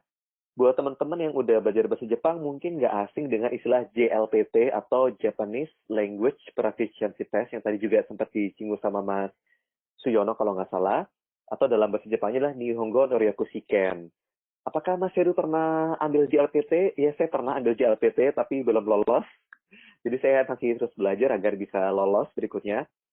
Kalau di itu kan kita bisa di skornya 400, 500, 600 gitu ya. Kalau JLPT itu skornya dia pakai kode N1 sampai N5. N5 itu yang paling dasar, N1 yang paling tinggi. Biasanya nanti setiap ngambil mau ambil N berapa? Oh, aku mau ngambil N5 aja yang paling dasar. Atau N4, N3, N2, N1 gitu. Biasanya untuk masuk universitas di Jepang, minimal lah harus bisa N3. Kenapa sih? Karena M3 itu paling nggak udah bisa baca minimal 200 sampai 400 kanji, udah bisa listeningnya bagus, udah bisa tata bahasa atau grammarnya juga bisa mengerti. Jadi di situ kan diujikan ya, ada grammar, listening, reading gitu, diujikan sesuai dengan level yang ingin kita ambil. Kalau buat bekerja, mungkin Mas Suyono udah levelnya minimal N2 ya, saya nggak tahu lagi, tapi minimal N2 itu kesempatan buat melanjutkan bekerja di sini setelah kuliah itu besar sekali. Jadi potensi lah buat teman-teman, apalagi kalau nggak salah mulai tahun ini Jepang tuh udah mulai membuka keran-keran pekerjaan untuk orang asing. Jadi dia pengen banget Jepang tuh mengambil orang asing buat kerja di Jepang, tapi syaratnya ya itu tadi harus bisa bahasa Jepang. Ada sih yang bahasa Inggris juga banyak, tapi kalau kita bisa bahasa Jepang itu tentunya kan jadi nilai yang sangat positif buat diterima bekerja di Jepang. JLPT ini diadakan 2 kali setahun, bulan Juli dan bulan Desember. Saya nggak tahu yang bulan Juli besok ada atau enggak karena ada corona ya. Jadi cuma setahun 2 kali. Jadi harus dipersiapkan. Oh, kalau mau ikut bulan Juli, biasanya bulan Maret udah harus daftar. Kalau mau ikut bulan Desember, bulan September udah harus daftar dan hasilnya kurang lebih 2 bulan setelah tes. Tadi kan saya juga singgung ya, saya kuliah di Kyoto, terus juga dapat beasiswa. Apakah cukup duit beasiswanya gitu ya? Wah, kalau cukup nggak cukup sih itu tergantung dengan gaya hidup ya. Tapi buat saya yang bawa keluarga di sini, mungkin saya harus kerja ekstra. Saya nggak bisa cuma mengandalkan beasiswa untuk hidup di Jepang. Sehingga kadang-kadang saya melakukan kerja part-time atau biasanya disebut arubaito. Ini katakana bacanya arubaito. Diambil dari bahasa Jerman, arbeit ya, arubaito, atau kerja paruh waktu. Boleh nggak sih di sana siswa kerja paruh waktu? Boleh banget, asalkan kita dapat izin ya. Buat student atau buat siswa seperti saya boleh kerja paruh waktu 28 jam, maksimal dalam 1 minggu. Jadi kalau di rata-rata 1 hari saya boleh kerja 4 jam. Kerja di mana aja? Macam-macam. Yang pernah saya alami, saya pernah kerja di supermarket, di convenience store, atau juga banyak teman-teman saya yang kerja di guest house, di restoran, banyak banget yang kerja di restoran, atau kerja di mana ya? Jadi tour guide kayak tadi Mas Suyono juga bisa gitu. Dan honornya macam-macam. Biasanya untuk pekerjaan-pekerjaan dasar kayak kerja di supermarket atau di restoran itu bayarannya sekitar 900 hingga 1.100 yen per jam. Kalau dirupiahkan tuh berarti 120.000, 150.000 per jam. Nah, itu dihitung sendiri deh. Kalau kerja sehari 4 jam, berarti ya 1 hari dapat sekitar 600.000. Wah, banyak banget ya. Kalau di Indonesia mungkin banyak banget ya, 600.000. Tapi di Jepang mungkin itu ya mepet banget lah. Harus kerja ekstra buat mengumpulkan biaya tambahan misalnya. Jadi kalau boleh saya cerita, berapa sih biaya hidupnya? Ya kalau kita hemat banget mungkin buat orang asing 150.000 yen atau 18 juta rupiah itu udah yang paling mepet. Untuk bayar rumah itu 50.000 yen, di Kyoto sini rata-rata 50.000 yen. Untuk makan anggap aja 1 hari 2.000 yen. Berarti kalau 1 bulan udah 60.000 yen. Untuk bayar listrik, telepon, internet, dan lain sebagainya. Atau jalan-jalan. Jadi kalau misalnya teman-teman punya beasiswa, dan dari pihak kampus atau sensei membolehkan kita kerja part-time, ya silakan. Asalkan mampu mengatur waktu ya. Misalnya nih, kerja part-time-nya malam dari jam 6 sore sampai jam 10 malam. Kemudian belajar, paginya kuliah. Gitu terus selama 1 minggu. Jadi benar-benar sibuk, tapi juga ada hasilnya, nanti bisa punya uang ya untuk jalan-jalan, atau beli baju, atau melakukan hobi yang kita sukai gitu. Jadi semakin kita kemampuan bahasa Jepangnya semakin bagus, biasanya kerjaan yang kita dapat juga semakin mahal bayarannya. Misalnya jadi guru les bahasa Inggris, itu gede banget bayarannya. 3 kali lipat dari kerja part-time biasa. Jadi penerjemah kayak Mas Siono itu juga mahal banget bayarannya. Kerja di kantoran itu mahal. Tapi juga tadi itu ya, kalau mau kerja jadi guru les, penerjemah, kerja kantoran, syarat bahasanya minimal adalah N2. Minimal tuh N2. nggak bisa ditawar-tawar lagi. Ya kurang lebih gitu deh yang dapat saya sampaikan tentang pengalaman belajar dan juga tinggal di Jepang seperti apa. Kalau ada pertanyaan nanti boleh kita bahas bareng-bareng. Gitu ya Mas Vito? Ya, terima kasih Mas Eko. Langsung saja ke sesi pertanyaan untuk materi hari ini. Ada beberapa pertanyaan dari halo. Selamat sore Bapak Ibu, masih bisa mendengar saya dengan jelas? Ya, terima kasih. Baik, selanjutnya untuk sesi pertanyaan, baik akan saya sampaikan atau saya bacakan terkait ini untuk Mas Sultan. Yang pertama, apakah kerja di Jepang sebaiknya melalui program Disnaker atau apply langsung ke perusahaan? Jadi apakah kerja di Jepang? Dijawabnya nanti ya Mas Sultan. Setelah ini ada beberapa langsung saya bacakan. Ini ada untuk Mas Eko, kira-kira beasiswa S3 untuk usia di atas 40 nih Mas, apakah ada? Karena kan kita tahu sendiri Mas, Bapak Ibu dosen yang saat ini mengajar juga ada yang usianya di atas 40 tahun. Biasanya beasiswa kan mensyaratkan maksimal 35 tahun. Kemudian ada beberapa pertanyaan lagi untuk Mas Eko. Mas Eko, ketika perkuliahan saat ini atau mungkin waktu S2 atau S3-nya apakah menggunakan bahasa Jepang atau bahasa Inggris? Kemudian kalau bahasa Inggris apakah perlu juga tes IELTS atau kalau bahasa Jepang apakah perlu ujian CLPT-nya dilampirkan juga? Kemudian berapa lama belajarnya bahasa Jepang, bahasa atau bahasa Inggris untuk mempersiapkan atau untuk apply studi di Kyoto, Mas? Kan tahu kita tahu atau kita paham ketika kita apply di Kyoto juga salah satu persyaratannya mungkin tinggi. Dan kemudian ada satu lagi pertanyaan, kalaupun nanti ada lagi pertanyaan untuk apakah ada kuota U2U atau University to University atau G2G dan perbedaan atau akumulasinya sekitar 30 per tahun. Ini kurang detail juga, maksudnya apakah ada kuotanya untuk Kyoto University, Mas? Untuk U2U atau G2G untuk yang mau apply ke Kyoto University. Itu saja dulu, boleh Mas Ito atau Mas Sultan menjawab. Terima kasih. Oh, sorry, namanya Mas Sultan, bukan Mas Suyono, ya ampun, maaf tadi salah sebentar. Ya, Mas. Mas Sultan. Ya, Mas Eko, Mas Eko. Saya juga bingung, Mas Suyono siapa gitu. Padahal itu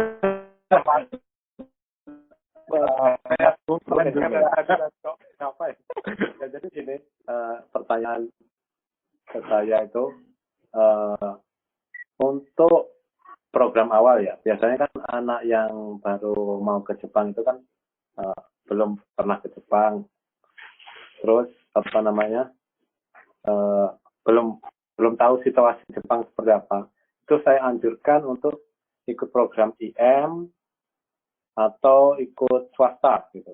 Kalau untuk program IM itu kan biasanya kan ada orang yang anak yang mengeluh program IM sangat susahnya itu kan yang tadi saya bilang tadi, tes fisik, terus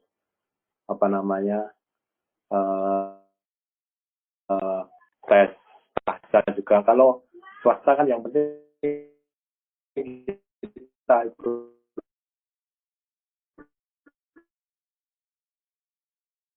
masuk swasta, kita belajar.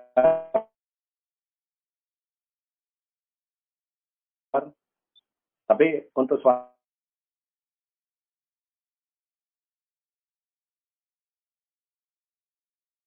itu susahnya kita belajar penting kita ada masalah itu belum tahu. Nah, terus yang tadi saya jawab yang ikut program atau langsung ke perusahaan. Kalau ke perusahaan itu terkecuali kalau Anda peserta itu sudah punya kenalan langsung orang Jepang atau orang yang punya perusahaan. Oke lah, itu nggak apa-apa. Tapi kalau nggak punya kenalan, itu gimana prosesnya? Nah, kecuali kalau saya kali kedua ini dengan program istri keturunan. Gitu kan. Jadi Luar biasa, Mas. jadi saya program keduanya itu langsung langsung ke perusahaan sendiri gitu, nggak otomatis. Ini bentar ya, istri pulang gitu. Maaf bentar, udah kok yang motor naik.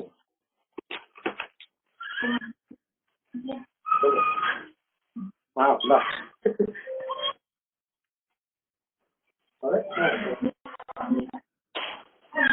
Halo. Ya, silakan Mas Ito, silakan Mas. Terima kasih Mas Ito. Ya.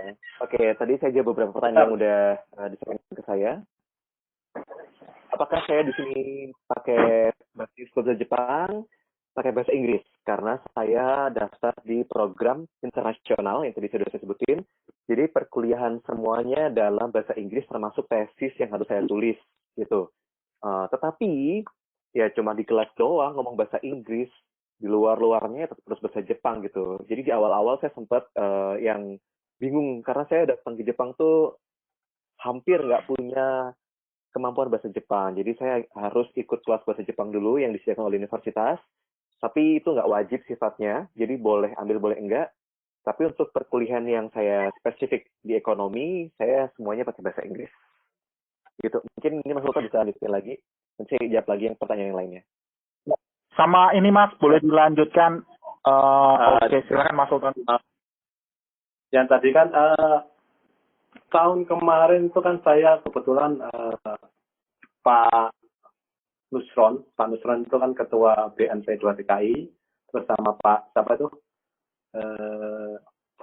Hanif, siapa Menteri Tenaga Kerja. Nah kebetulan itu kan pas G20 itu Mas yang di Osaka itu kan, itu kan datang ke Ehime. Nah saya kan kebetulan saya punya SIM suruh nyupirin. Nah waktu itu saya ngobrol-ngobrol. Jadi sebenarnya ini negara Jepang itu membuat peraturan baru untuk mempermudah tenaga kerja asing, ya contohnya seperti Indonesia, Vietnam, atau yang lain lah. Itu untuk masuk ke Jepang melalui program apa itu namanya? Tokute, kalau dibilang Tokute Gino, itu tenaga ahli. Nah, tapi sekarang itu kelemahannya Indonesia itu di Tokute itu kenapa? Seperti di waktu Kensu dulu itu kan pulang nggak ada yang namanya tes keahlian. Jadi untuk mengikuti program Tokute itu yang anak yang udah pulang mau balik lagi ke sini itu tidak bisa karena tidak punya sertifikat tes keahlian walaupun dia bisa ya. Nah terus selain itu yang anak belum pernah ke Jepang ingin langsung ikut program Tokute itu kan perlu sertifikat. Kekurangan Indonesia itu di Indonesia sendiri belum mengadakan yang namanya tes keahlian, sedangkan di negara lain seperti Vietnam, Filipina itu sudah ngadain. Nah itu jadi untuk sementara Indonesia nggak bisa. Jadi untuk program kerja di Jepang itu selain kayak susah itu masih susah. Kecuali kayak Mas Eko-nya beasiswa itu taruh itu tadi itu bisa lah kerja gitu kan. Nah, yang namanya itu menyelam sambil minum susu gitu.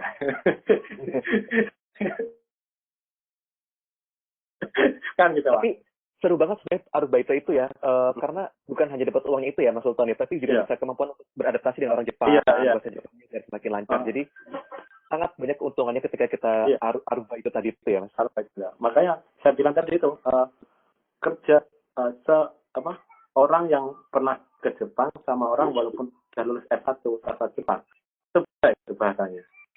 Emang di kayak apa namanya JLPT itu lebih pintar orang sastra Jepang. Tapi kalau udah kaiwa sama orang Jepang itu orang yang sastra Jepang itu pasti bingung Mas. Gitu. Soalnya kenapa? Waktu komunikasi itu kita nggak pernah dengar kan gitu. gitu loh. Jadi intinya sekarang kalau ingin ke Jepang ya salah satunya kita ke Disnaker, atau kita kalau tahu ada yang namanya LPK di dekat-dekat rumah kita, ya saya anjurkan ke LPK lah gitu. Gitu. Terus ya tadi ada yang tanya, masalahnya saya kasih tahu Facebook saya sih nggak apa-apa, Mas Rito. Iya, silakan monggo Mas, silakan. Diperkenankan sekali. Ya, Memang boleh kalau barangkali Anda yang oke lah. Ya, sekian itu lah dari saya. Nanti kalau ada pertanyaan lagi bisa saya jawab. Mas tadi ya. itu datang dari kalau kamu ketemunya lupa.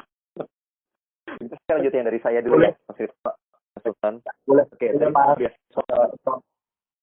biasa kuota tadi kuota beasiswa ya untuk Max. Nah, kalau yang tahu saya kuota 30 itu adalah untuk Indonesia ke Jepang, bukan spesifik untuk Kyoto University. Kalau untuk yang U2U itu kuotanya tergantung dengan masing-masing universitas yang ada di Jepang. Jadi kita nggak tahu berapa sih yang dipunyai oleh Kyoto atau Osaka atau Ehime. Di Ehime ada universitas juga, banyak banget. Jadi di Jepang itu ada 55 prefektur kalau nggak salah, dan setiap prefektur pasti punya minimal satu univ publik. Kyoto, Osaka, Nagoya, Tokyo, Ehime, Tohoku, Hokkaido, macam-macam ya. Jadi bisa dicek di masing-masing universitas berapa sih kuota yang dimiliki oleh universitasnya. Tapi biasanya kita jarang banget ditanya berapa sih kuotanya, karena kalau kita mikir kuota kita jadi kayak deg-degan sendiri gitu kan. Yang paling penting bukan tahu seberapa banyak kuotanya, tapi yang paling penting adalah usaha semaksimal mungkin yang kita bisa agar kita bisa mendapatkan beasiswanya, alih-alih ngitungin kuota yang disediakan oleh beasiswanya. Nah, kalau untuk batas umur tadi, kalau untuk batas umur saya kurang paham, tetapi kayaknya juga di sini yang usianya lebih dari 35 atau 40 tahun masih boleh masuk kuliah di Kyoto University. Mungkin kalau yang udah di atas 35 atau 40 kan pasti udah bekerja ya. Jadi biasanya buat yang bekerja ini ada pengecualian. Kalau misalnya bisa didukung dengan rekomendasi dari tempat kerja atau universitas tempat mengajar, biasanya akan punya kesempatan yang sama gitu. Tapi kenapa sih kok dibatasi umur? Karena mereka mungkin maunya ya kalau masih muda atau di bawah 35 mungkin masih panjang gitu. Setelah itunya mau ngapain gitu. Jadi bisa dicek lagi di websitenya seperti apa. Terus kalau saya boleh lihat di chat ini banyak yang tanya seputar usia tadi ya. Kalau usia, jadi saya rasa nggak ada masalah itu sesuai dengan beasiswa-beasiswa yang disediakan. Kalau misalnya boleh, tinggal daftar aja. Terus soal TOEFL atau IELTS atau JLPT itu juga bergantung dengan universitas tempat kita akan mendaftar gitu.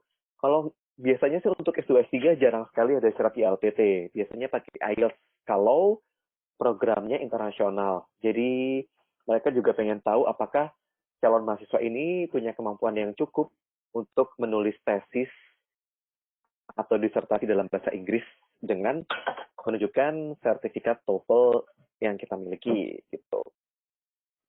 Kalau setelah dapat Max yang G2G yang daftar ke kedutaan, itu semuanya berangkatnya hanya 1 kali setahun.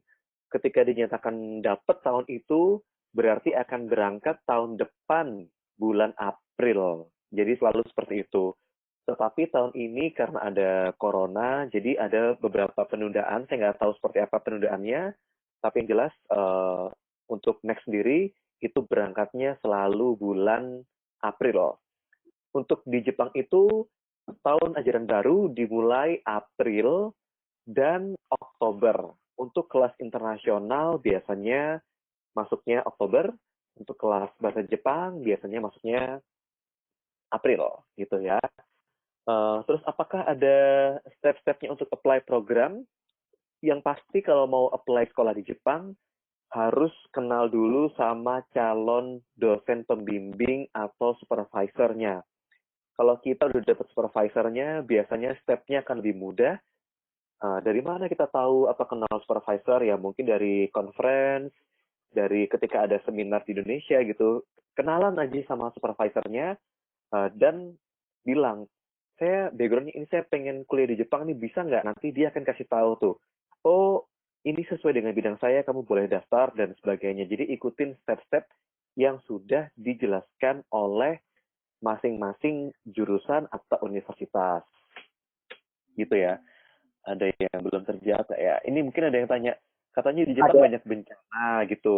Terus gimana? Iya, di Ya. Jepang banyak banget bencana, terutama gempa bumi. Itu serius sering banget gempa bumi. Alhamdulillah kalau di Kyoto sendiri, saya cuma pernah sekali ngalamin gempa bumi yang besar, tapi nggak apa-apa. Terus juga paling sering itu badai. Setiap tahun selalu ada badai. Minimal, ya nggak tahu berapa kali sering banget badai. Kalau yang pernah baca berita, tahun lalu ada Typhoon Jebi.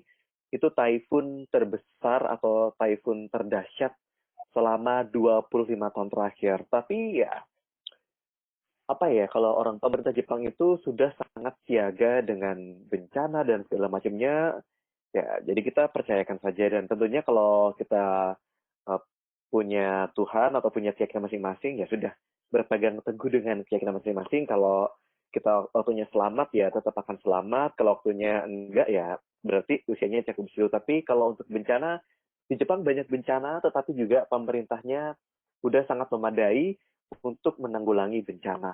Seperti itu. Ada lagi pertanyaan nggak? Boleh ada pertanyaan juga Mas, kalau saat ini mungkin di Kyoto University atau saat ini di kampusnya Mas Eko, apakah mungkin ada beasiswa ongoing Mas? Beasiswa ongoing mungkin untuk S3. Ya. Ada beasiswa ongoing. Kemudian juga sama satu lagi, mohon maaf Mas, sama step by step untuk apply program doktoral di Kyoto. Dari yang tadi kan juga sudah disampaikan yang ya, tentang terkait sertifikat bahasa Inggris. Mungkin setelah dari apply supervisor, kita apply universitas, kemudian langkahnya seperti apa lagi Mas Eko? Terima kasih Mas Eko. Oke. Jadi yang pertama adalah tentang apa tadi?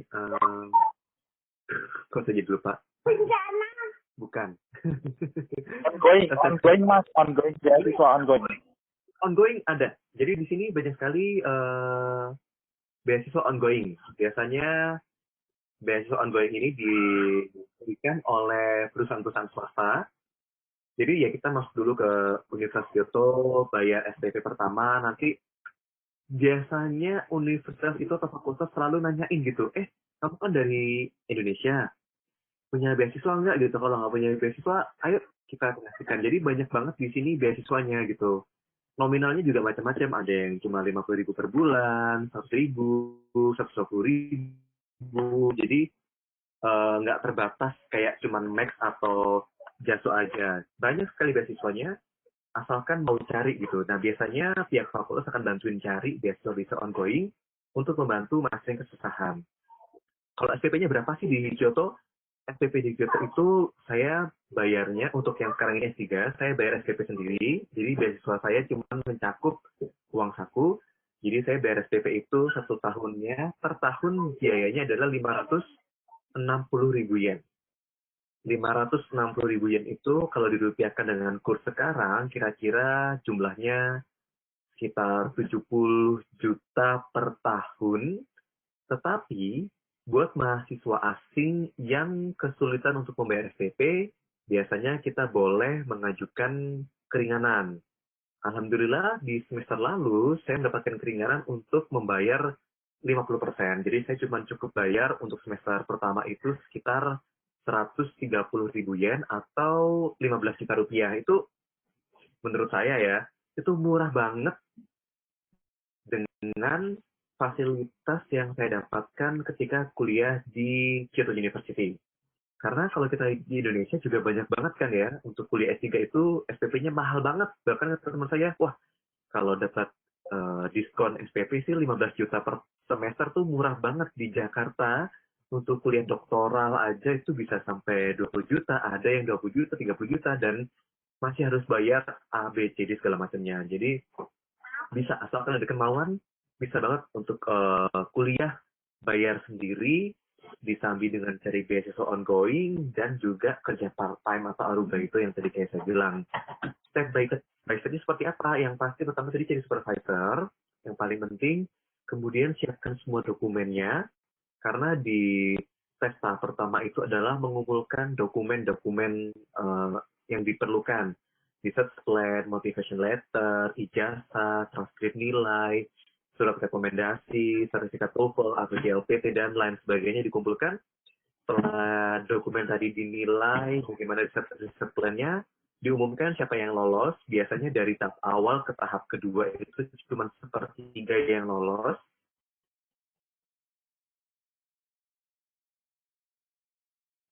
Jadi misalnya yang daftar 100 ya, cuma 30 yang bisa lanjut ke tes wawancara.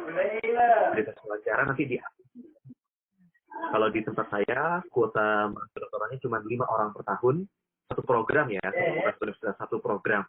Di program saya cuma 5 orang yang keterima setiap tahunnya. Jadi ya cukup kompetitif, tetapi kalau kita punya research plan yang memadai, yang bagus, yang baik, pasti kemungkinan untuk diterimanya juga lebih besar, terutama kalau kita sudah akrab atau kenal, paling tidak sudah kenal dengan calon dosen pembimbing yang ingin kita ajukan sebagai pembimbing kita untuk jenjang doktoral. Kira-kira seperti itu, Mas.